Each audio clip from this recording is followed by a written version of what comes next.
Dark Knight Returns meets TMNT or Old Man Logan is my instant pitch when talking about The Last Ronin to someone who's never read the comic, and I think it perfectly fits. Many years have passed and the beloved mutant family who live under the NYC sewers are no longer there anymore. A tragic tale of a lone warrior, a lone ninja, bound to carry the scars of his fallen brethren, fighting a one-man battle against the clan that their family has been fighting since before they were born. A lone turtle, now donning a black bandana wielding all 4 weapons of his brothers. A wandering samurai in a dystopian future. This is The Last Ronin.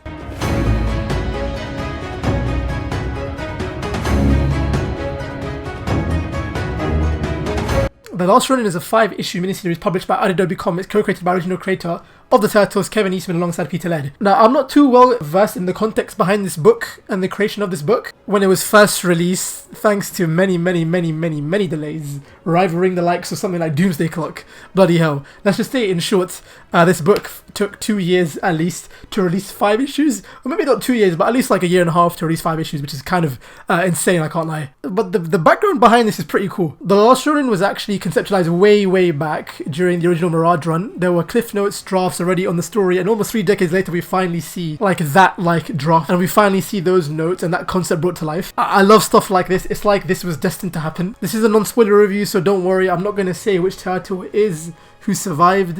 Even though the story has already gained a giant following throughout its recent years, I was talking about this comic with some friends and I was quite surprised how they don't know who actually the Last Ronin turtle actually is. It was a fun recommendation, I can't lie. So I got you. The story of this never places itself into any particular canon, whether that be the Mirage verse or the IDW verse. So it kind of acts as a nice definitive ending to the story, whatever way or timeline you see it. In summary, many years have passed since another war clash between both Hamato and Oroku clans. The Foot have successfully taken over the island of Manhattan and is fully walled off and sealed off with a very cool futuristic neo-sci-fi aesthetic. And its leader, Aruko Hiroto, Shredder's grandson and Karai's son, ruling his new empire with an iron fist. Shredder is dead. Karai is in some kind of cryostasis coma due to previous events in the story, so Hiroto is the next one in charge. Hiroto, he's one of those villains that I absolutely despise.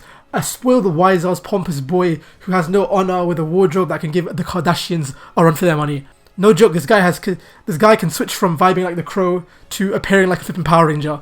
Every time I'm reading the book, he annoys me and pisses me off. Every time I'm reading page by page, I'm just like to myself, I hope he dies a painful and gruesome death. But the main turtle here that we have in the story is written very well, I can't lie. He's at the point now in his life, very much like Old Man Logan, where he just couldn't give an F about his life at all. He just wants to go up into a mountain and die. It's hella heartbreaking because you can really feel the trauma and guilt and pain he has. Like, he clearly misses his family. The story has speech bubbles and dialogue of the other turtles talking to him as if they are there, even if they are not. And it's just a figment of the Last Ronin's imagination and grief. It's hella deep. So don't let your kids read this. I can't. This is not for kids. This is for adults. Like, there's certain, scenes about, unaliving yourself, seppuku.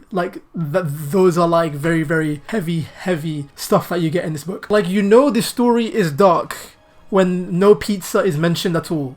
For me personally, my favourite scenes have to be the flashback sequences. Throughout the book, you'll have segments on how each turtle got killed off, and they are brutal. And the deaths are coming as well. It's like rewatching Game of Thrones or The Walking Dead on rewatch, and certain characters death scene are about to happen and you just want to look away. The flashback sequences, these are my favourite, fully illustrated by Kevin Eastman in his OG classic Mirage style. His style, just like the original comic run, really brings that gritty and grungy nature to the turtles, which fits very well with something like the concept of The Last Ronin. Again, being open-ended with this story, I think it fits perfectly with the Mirage run, however you see it. Family, grief, honour, war and death are the main pillaring themes of this book, and they're all covered with respect. So if you're a fan of the Turtles, this is a must-read. However, I would say this book expects you to be a Turtle fan in some way. Not even casual, I'd say. You'd have to be. This shouldn't be a gateway in story of the TMNT. So I wouldn't recommend this as your first read if you're introduced to the Turtles. This is kind of like reading the last chapter of a book, or the equivalent of watching Avengers Endgame and Infinity War as your first jumping off point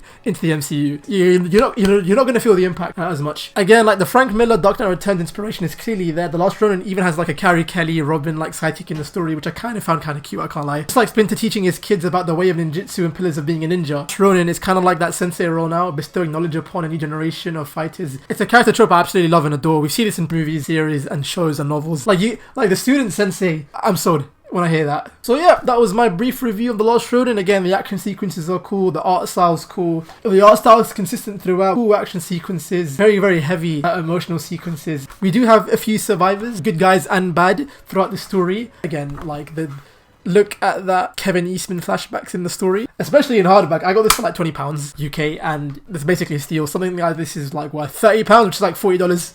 I want to say $50 at best. Yeah, I don't think that's all I can say. Although there are certain shots. I know, like, again, it's the TMNT was originally a parody of Daredevil. Oh my god, man. Karai legit looks like Elektra at some point. You're like, what the hell? If you're a TMNT fan, new or old, well-versed in the story, definitely pick this up. And for those who don't know, yes, a video game has been announced adapting this story, and I can't wait.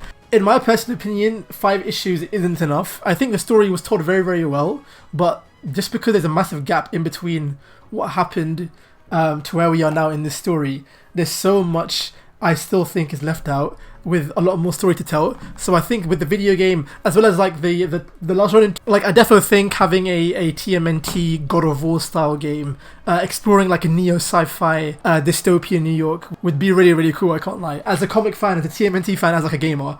So yeah, definitely a must read. Let me know what you guys think down below. What other comics should I review? And yeah, and I'll see you guys next time. Peace.